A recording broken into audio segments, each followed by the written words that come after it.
AI, AI. if you're not using it, AI. you're falling behind. And this is why it's really important to be able to think critically. And if you don't know how to do that, ask ChatGPT.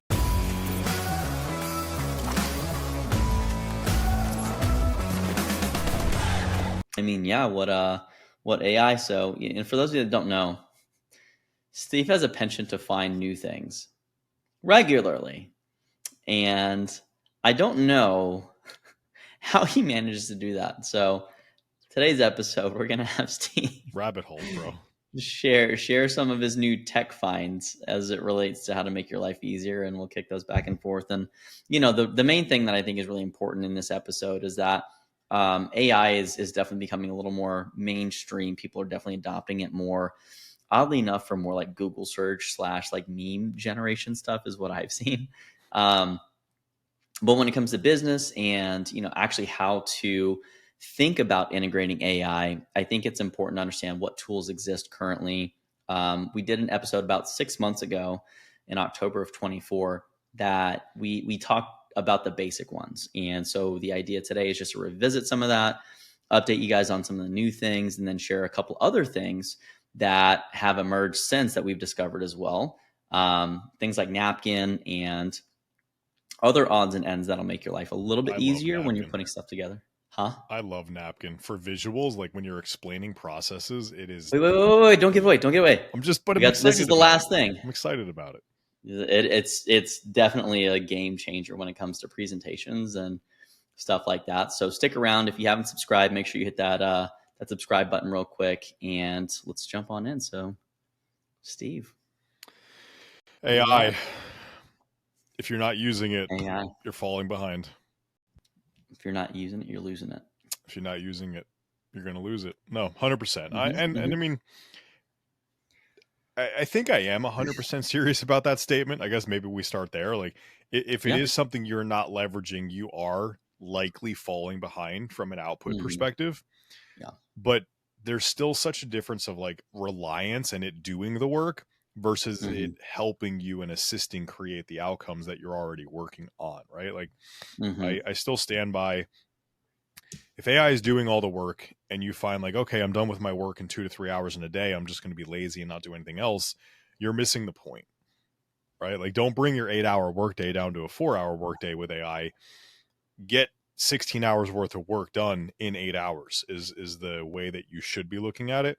And maybe the right mm-hmm, answer is get like 14 hours work done in 7 hours and you work 1 hour less or something. But um, don't have it do all the things, because it is AI. It's not a human. It is not you. It's not perfect no matter how much you train it and all the things. mm-hmm. There is still stuff there, but yeah, there's so many platforms today. You can go on and just, hey, I need AI for this thing, and Google that. You can ask AI the same thing. It'll give you all the answers, and there's going to be a lot of options out there. A Mm-hmm. really fun one that I got introduced to, it's probably been about 4 months ago or so now at this point, is Napkin.ai.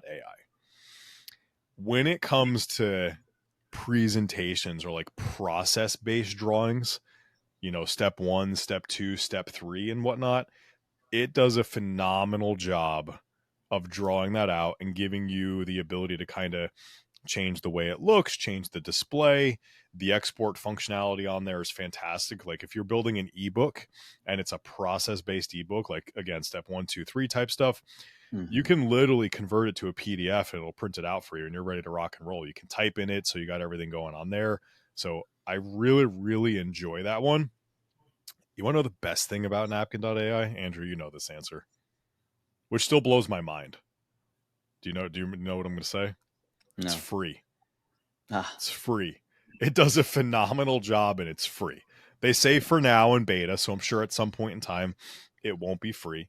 But if that thing's like $20 a month, 100% worth it if you have to do process stuff. So I'm thinking Mm-hmm. application wise for a coach, the great opportunity here is building your ebooks and the things that you're putting out there for people, those guides and whatnot that we use, but also as you're trying to explain what your unique mechanism is, the flow in which the way you bring people through your coaching program, step 1, step 2, step 3, stuff like that, whatever your framework might be.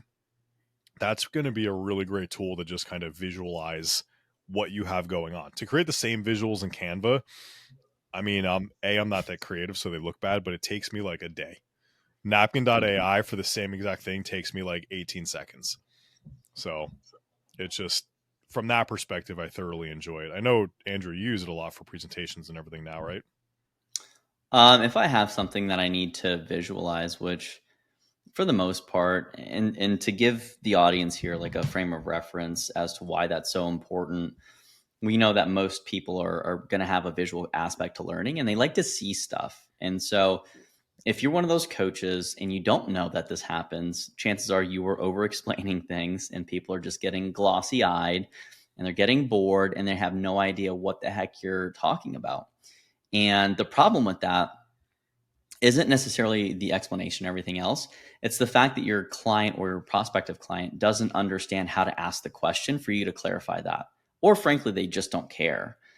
So having a picture that shows people exactly what the process looks like as it unfolds is really important when it comes to visual design. Now, historically, you could have used things like PowerPoint, which I've done, and it's a mess. Like you take a shape, you go into the shapes thing, you drag it in there, and let's say you have like a process hierarchy, like you want to have an organization chart. Who's the CEO? Who's the CFO? Who's the COO? Who are the managers? Yada, yada, yada, the department heads. Like that process, you can very much do that in Canva. You can do it in PowerPoint. You can do it in, Google presentations, I think.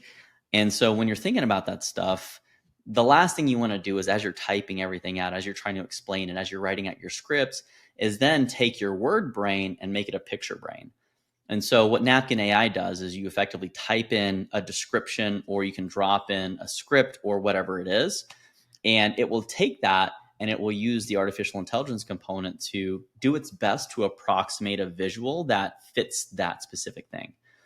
And so, if you go to our website, beyondthepump.com, what you'll see is that if you go into our education stuff, a lot of our visuals on there are admittedly from Napkin AI. Now, there's a couple cool functions on there that you need to be aware of as well, is that you can take your branding and your colors and you can actually use that because it'll give you some goofy fucking colors. It'll be like, here's a purple, red, yellow. You're like, what? Like this, what? And so now, you have to historically, and this was most recent, I'd say probably 4 weeks ago, I found this out, but I had to take it, put it in Canva and then recolor it. And like, it's just a little bit of a step. Granted, it's still much better than having to go in, take each shape, add text to it, change the color of the shape, and then finagle it. So like, it's exactly, symmetrical. God, I wanted to just throw myself in front of a bus. So something like Napkin AI, it can't do the thinking for you, which is why I think that much similar to our original position, 6 months ago, AI is great, but at the same time, you don't want to forget how to dig holes, right? You don't want to, that just will effectively reduce your ability to be creative. So the more you rely on AI in any sense, the more you're going to be dependent upon it. And that's where you inherently become less valuable because you now can no longer solve complex problems because you lose the ability to think.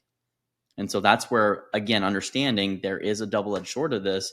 Great tool, great resource for people that have a great understanding in a topic domain or are very good at problem solving. Not great for people that aren't great at those things and become reliant. And that's where AI is going to subsume a lot of those jobs and roles because it takes a lot of the ability to be somewhat creative, but across a large volume of work. So we talk about things like Napkin AI. It won't replace the creativity from like, here it is, but it can help you with that, visualize it. And so, also some other things have emerged in the last couple months here. And I'd say last couple months, but last 6 months or so. And something that OpenAI has rolled out is something called Operator and Tasks. And those are some things that can really make your life easier. So, Steve, do you want to tell the audience a little bit about those? Yeah, so What your out of the experience? gates, to overly simplify the difference between those two, a operator is about 10 times more expensive, and it is something that will literally open up its own web browser and go in and click buttons, and it can type things into boxes. It can open up a Google Sheet and put information in from research it's doing. So it literally is an AI agent, so to speak. is what they're being Mm-hmm. called, and it'll actually do work.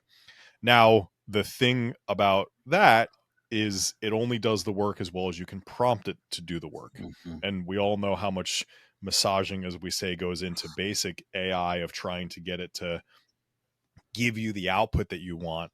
The same thing goes into Operator. And there's a couple of other AI agents out there, so it's not the only one, it's just the one that we've used. Now, tasks, just for the differentiation, tasks, it can set up things that are repetitive. So, what I mean by that, like for me, every morning at 9 a.m., one of my tasks that AI does or OpenAI does is it gives me a market brief on what's going on for my day trading that I do. And I just get that every single day. I gave it my structure and it gives it to me, feeds it. I don't have to necessarily go in and do that research myself.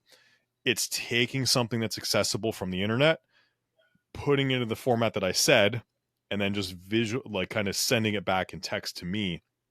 It's not typing buttons in, it's not doing work per se. It's just taking stuff that it can already do and remembering to do that every morning at 9 a.m. Mm-hmm. So those are kind of the differences there. Tasks is included with the pro version of OpenAI's kind of Chat GPT in general, where Operator is in, again, 10 times, it's $200 a month versus $20 a month. So Mm-hmm. that's your main difference.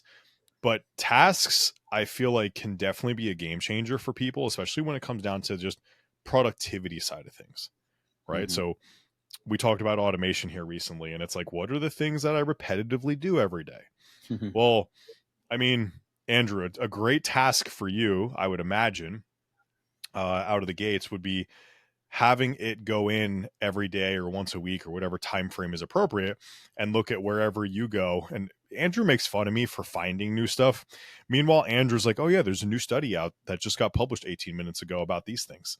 And it's like, Andrew finds new stuff too in new studies. Okay. So I'm not the only one. Just going to say that. But I would go in and see if you can get ChatGPT tasks to basically come up and serve up any kind of new, you know, IDs, PM IDs of new things that come out and new studies or whatever, and give you a quick synopsis. So that way you can maybe save time or you get alerted to when something new is there, right? Seeing if it can do something like that. So if you're like Andrew and you spend 40 hours a week trying to find new studies to reference, that's a way to save some time. So you and your coaching, let's say you're a functional health coach and you like to follow certain organizations or things that are going on, there might be tasks that can be set up when they come up with new research about gut health and the things that are going on and a new whatever, that when that happens it can deliver to you a nice, pop-up notification right on your phone, and all of a Mm-hmm. sudden now you see it, right? So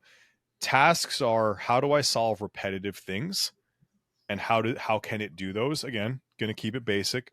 It's not building stuff, it's not inputting data, it's not researching or anything on your behalf. It's just delivering you information that was effectively published somewhere else, so to speak, or reminding you to do things or whatnot. Mm-hmm. Operator, it's fun, but as somebody who enjoys AI, it takes a lot of massaging. Great example, Andrew and I have a client. They have a very extensive price list. How many It's different 900 plus things, items. Andrew? It's like 900 plus. I think it's like 946, I think, but Yeah. there's some blank spaces in there. So let's say hundreds, approaching 1,000 different items.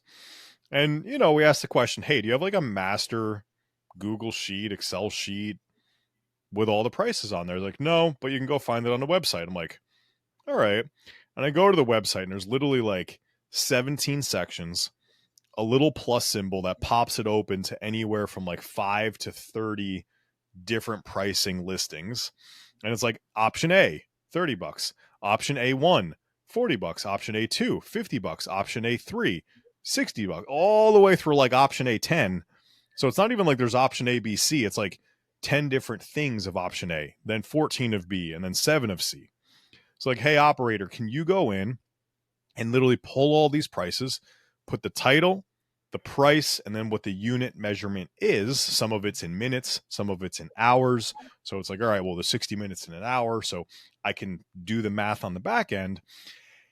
And it goes in and it'll open like one or two plus signs. And then it's like, all right, cool, I'm done. I'm like, no, there's like 15 more. So then it goes back and it does 1, 2, and 3. And I'm like, no, there's still 14 more.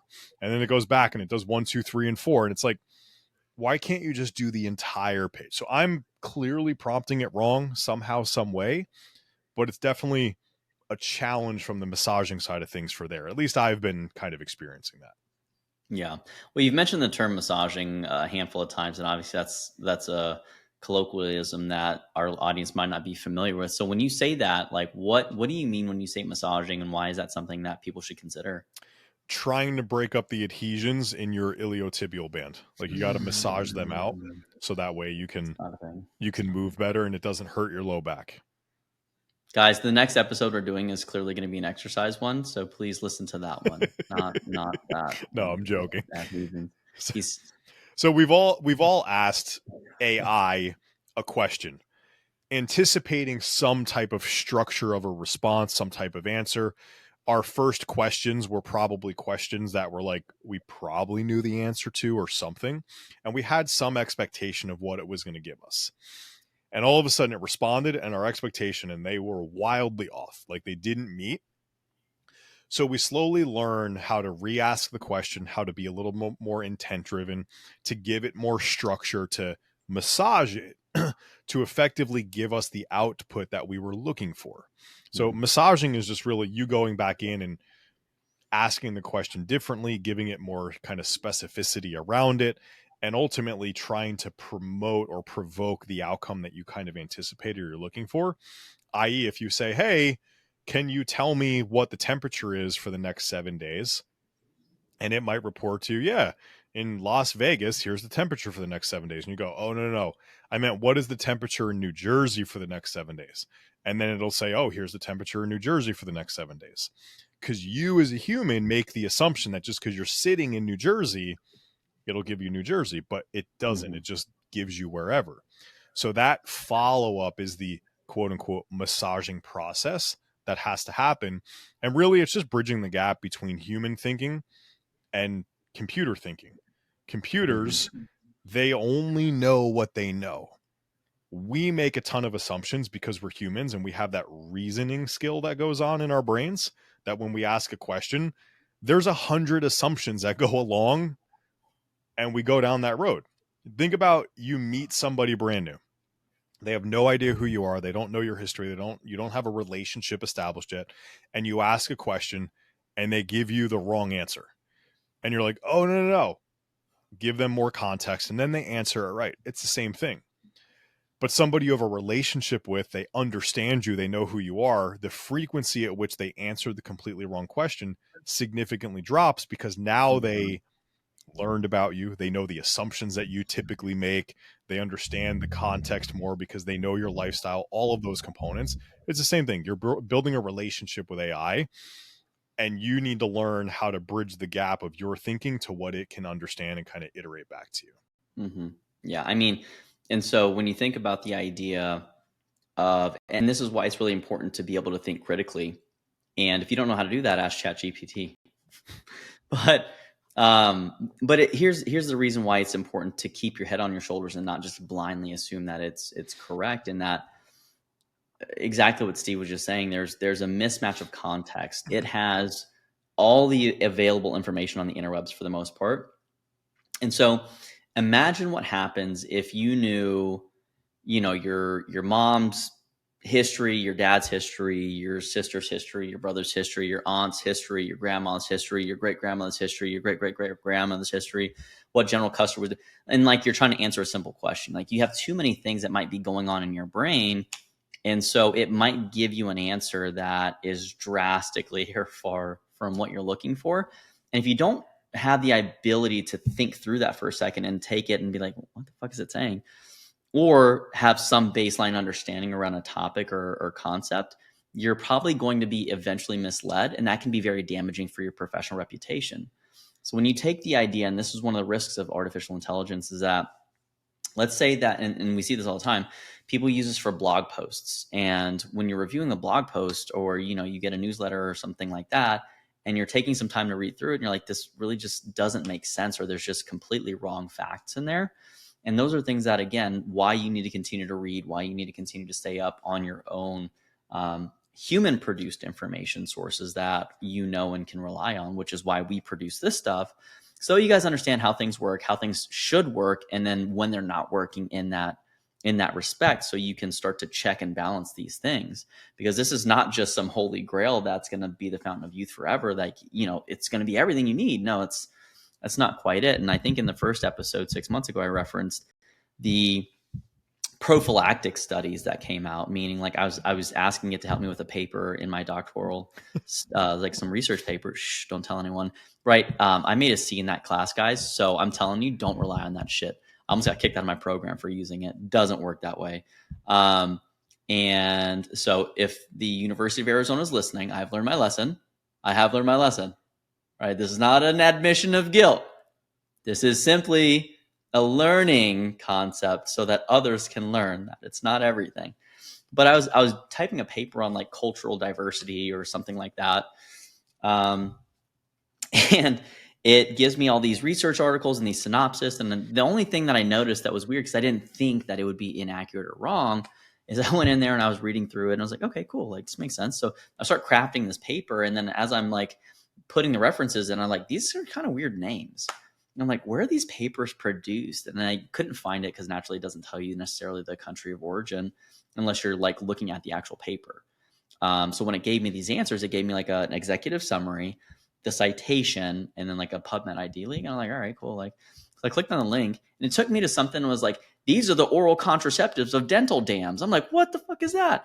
Like, and had I submitted that and had someone had gone through and like looked at the resources and the references, which is part of the peer review process, and that's why it's so important, which, by the way, all scientific literature and all academic papers aren't inherently peer reviewed. They're not always accurate. In fact, there are so many different errors and stuff like that that you can find if you look at people's methods, how they did the studies, how they did the statistics, what they inferred from that.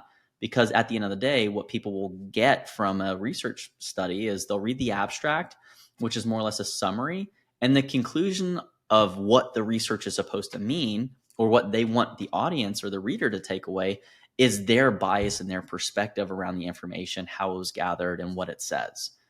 And so that's why you need to be able to think critically as it comes to looking stuff like AI, because it'll give you some weird shit. If you don't click on it and it doesn't seem weird and you don't have like the ability to have the red flag go up, like, you're going to be at a huge risk of just looking like a jackass. And on top of that, contributing to more misinformation around different topics. So education inherently is not dead yet. It is drastically evolving, but you need to have a firm foundation in terms of critical thinking, which is going to be the most important skill that you can have in 2025 and beyond. It's no longer memorizing facts. What does the aorta do? Which circulation direction does the blood flow go? That's helpful to know, but it's like a nice to have. Thinking, hey, your aorta is not your lungs. Like, that would probably be the foundational critical thinking thing that you need to understand. So if you can't differentiate different organs, like, you're not going to know what something's going to tell you. So that's kind of my little diatribe on AI, and basically just stay woke. It was we politically. recently kind of soft launched our social growth bot that we had put together, and an interesting thing was, as we're taking a few people through it and building out their pipelines, right? And the whole goal of this bot, there's a singular goal. There's a couple of micro goals, I'll say, but the singular goal is to provoke conversations out on social media with effectively the people that might be interested in purchasing your services because you found that you can help that population. And it does it a couple of ways, and we'll take Instagram as the kind of path. Well, what's a great way to get people on Instagram to follow you and know who you are? Well, see your name pop up in their notifications, right? Cold so DMs. How do we do that? Cold DMing, I don't think it's necessarily the best kind of use of time per se. But at the same point in time, if you're sending out a message, and I say like cold DMing, like, this is gonna be a soapbox real quick. I apologize in advance. Cold DMing is one of those like controversial things where everybody's like, oh, you can do all this stuff without cold DMing. And then like, oh, I teach you the cold DMing system and all that shit. Like, here's what cold DMing is. You go to a networking event and you don't know somebody and you walk up and introduce yourself and say hi. It's like it's cold networking. It's cold anything because guess what? There's no prior relationship. So the first fucking DM in any direction, the first conversation point in person is cold because there's no prior relationship. So guess what has to happen if you want to meet somebody on the internet? You're gonna have to cold DM them. It's just a fact. So for any of you that are like, I don't want a cold DM, cool. Go be a hermit and never talk to anybody new because the relationship on the side of things is brand new. Stay in your basement. Don't see any sunlight. Don't make any friends. Don't connect with anybody. And then you'll never cold interact with anybody. Okay. Soapbox over. We So can tell you feel passionately about that, Stephen. it's one of those marketing things that just frustrates me. It's like, you never have to no, you're cold talking to new people all the time if you're trying to help somebody with something. So just get the fuck over it. Okay? That all said. Unless you go to a Thai massage parlor. It's not enjoyable to sit there and send messages to people that have no idea who you are and are likely not going to respond. And the very few people that respond is not going to yield any type of true conversation. But if you walk into a room of people at a networking event in person, a chamber meeting, something like that, a BNI group, you're at a friend's birthday party and you don't know some of the people there. You're at a wedding and you don't know some of the people there. It's all cold interaction. You have to introduce yourself. You're not going to magically get along so whimsically and have all these things in common with every single person. It's just the odds are not there. You guys don't have that many common interests. But on the other side of that, there are a couple of people who you're going to get along with, who you're going to be able to have a continued relationship with, and you're going to go down that road. And that's really the goal of the idea of like, let me reach out and have conversations with people. It feels weird on the internet because there's just less connection built into it. That's the only difference. Mm-hmm. But all that, because that was just a complete side tangent. I hear what we're talking about. We put together this bot, and the whole goal of the bot is to start to create some relationships. It's a relationship cultivation bot in the beginning. So everybody hears, oh my God, I got to go and cold DM people. It's like, well, yeah, sure. But before we even get there, why don't you try to build a relationship up? Which is see if you can even get them to follow you or maybe accept your friend request on Facebook or any of those things. Well, how do we do that? Let's go out and let's engage with people. Let's follow or friend request them and let's like some of their profile posts. Maybe even let's comment on some things. But guess what? Nobody likes to do it. That's why we don't do it because it's boring and it sucks and it doesn't feel rewarding. And then on the other side, you get those couple of people who do say yes, they follow you back, they accept your friend request, whatever it might be. Now you have to go and message every single one of those new followers, new friends. And then guess what? People don't want to do that because they're going to send out 100 of those DMs and only 20 or 30 are going to get answered. And I don't know if those 20 or 30 that get answered, you're only going to get into a fruitful conversation around how you can help them, like with 10 of them. And of that, only 5 are going to say yes to hopping on some type of call to be able to have a further conversation. And of those 5, only 1 or 2 are going to actually buy the thing you sell. So it's like, man, I don't want to send 100 DMs to get 1 or 2 people to buy. That kind of sucks. It does suck. But factually speaking, that's how you grow your business on the internet. How do I grow my business without cold DMing? Don't. Go back and be a personal trainer in a gym. Period. End of story. I'm sorry. I love you. But generally speaking, that's the conversation that has to happen. To be fair, there's nothing wrong with that. Just in case anyone got a slight out of that. There's nothing wrong with that. Nothing wrong. We just want to be very clear. There's behaviors that are associated with specific growth trajectories. And if you want to grow online, you need to do online things. If you want to grow in person, you got to do in-person things. That's all we're saying. 100%. I don't mean that to be negative. I mean it to be, I want to do this thing without doing the correlating work is the thing that's frustrating to me. I can help you grow your business inside the gym and online. There's just different sets of work that has to go along with that. The principles are the same, but the actions and tactics are very different. And that's the thing that we have to keep in mind. But Andrew and I got to thinking, we're like, well, nobody likes to do it, but we know the online thing, it's kind of required. It's a part of the game. What if they were able to just push a button and then the thing did it on its own? It's like, whoa, maybe. Lo and behold, we actually have that. Like, that's a thing now, right? That's like the whole goal here is we have the social growth bot. It's on socialgrowthbot.io, and it'll do all the actions for you. Right? So the first big thing of this is it guarantees that it gets done. But here's the crazy thing. It only gets done as good as you or we, because we built some of it, can think about it. So which one do you think is better? Well, I'm going to go cold DM 1,000 people and see how many responses I get. There's no connection. They've never seen my name, nothing. Or do we want to build it so it goes out and it friends and follows people? It likes some of their posts, it engages, so it gets people to engage back with you. And then once you know they are now a connection, be it a follow request or a friend or whatever, you then send a DM to them. Which one do you think you're going to get a higher response from? And that's really where us building this thing, our human brain, comes into play. The first pipelines with the actions that we built out was terrible. Some of the people building it out just wasn't working. Why isn't this thing working? Because you programmed it to do that. It is working. It's doing what you told it to do, but what you told it to do sucks, right? And that's the way we think about when it comes to interacting with AI or interacting with a bot in general. It's only as good as the information we give it. It's only as good as we program it, which for us as humans can be challenging because we think like humans. Every time you think, it's very multi-directional. Robots and computers think 1, 1, 1, 1, 1. Simply goes in a direction. Ones and zeros is computer language. On and off, left or right. There are not multi-directions. We think there are because we're humans, but at the very core concept of a AI or a bot thinking, at any given point, it's got two pieces of information.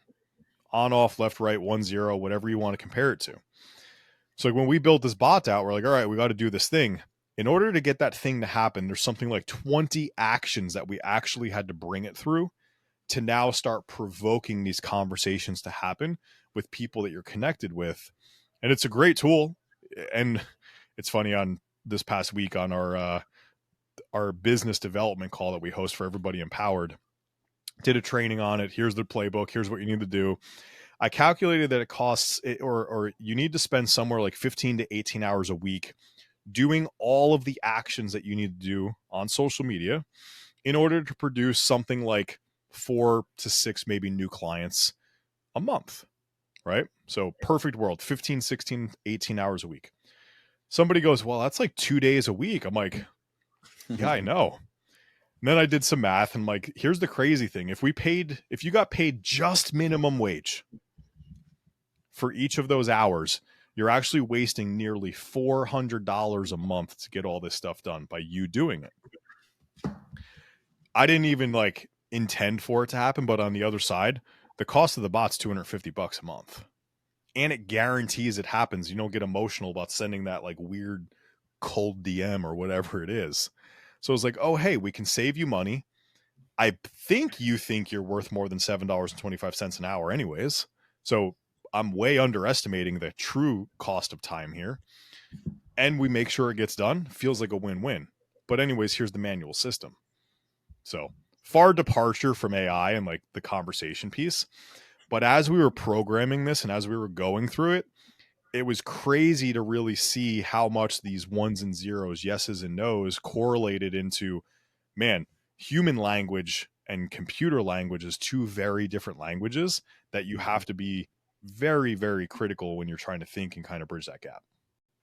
Yeah, I think it's really going to highlight the people that are strong communicators and can understand how context is important and how to create that context for someone else, whether it's a human or an agent or an AI model, is really going to be the big distinguishing factor here. So when I say communication or like critical thinking, is going to probably be one of the things that separates the people that are misled versus are able to leverage AI effectively. The other thing that's going to go into that is the ability to communicate clearly and saying like, hey, these are things I'm looking for. Ask me whatever you need to gain further context. Give me the output. Cool. It gives you the output. Oh, that's not what I'm looking for. Let's massage it. here are the things I want you to change, or here are the things that I want you to consider, or here are the other items that I neglected to mention.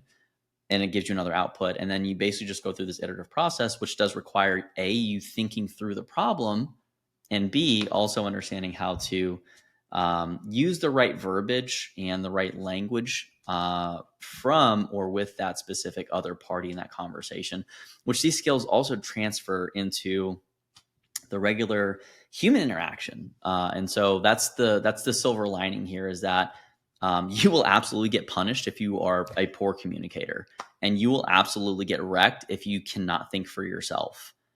So if you can take anything away from my portion here, is that you need to start thinking through things. Take some time, literally hand write out the things that are going on in your head, that A, write down what you know about them, B, write down the things you don't know, and then take that to AI. And that's really where you're going to gain a lot more benefit from that specific tool. Um, but yeah, I mean, we're brushing up against time here, Steve. So anything that you'd like to leave people with as we wrap up? Not really. I think I said my piece. I could go back to soapboxing on social or DMs and everything there, but I won't. Um, leverage AI appropriately. Things that you're doing repeatedly, find ways to solve it with AI, with automation. The social media game, hit us up. Would love to share the social growth bot with you, because I think that's going to help a lot of people out. But AI is here to stay. The people using it are going to be able to get more done in the same amount of time as they've always had, whereas people not using it are going to get left behind just because they simply can't get as much done. Don't be the lazy ones that are doing the same amount of work with less time, because you're going to, again, just get left behind. So the only benefit is you might work 2 hours while the other guy's working 8. You're still getting the same amount of work done. That's not going to produce the outcome. But use it wisely. There's new things and updates happening all the time. So find your lane, go do the thing. There's many softwares out there. OpenAI doesn't have to be the thing. They were the Mhm. first. They were the first one I signed up for, so that's what we tend to use. I think for the same for you, Andrew. But I do use all of the other ones. Like I use Gemini. I use Claude. I use Grok. Like I You just use mess around with DeepSeek? them all. Use DeepSeek? I Are don't you a use Patriot, or are DeepSeek. you just I fucking don't use commie? Okay, all DeepSeek. right. That's the only one. Listen, yeah, DeepSeek came out. That's a Chinese counterpart to OpenAI. Supposedly, it's, that's probably another new platform we neglected to mention on top of Open or Napkin. Um, I did but I play mean, with it there's for like a day, and the answers it gave me were wildly inaccurate. So I never went back to it. That was the only problem. I should probably give it another chance. probably gave it to you in Chinese too. Not to say anything, but neither here nor there. So, thanks for listening today, guys. Make sure you hit that subscribe button. And anything else that you need them to do, Steve?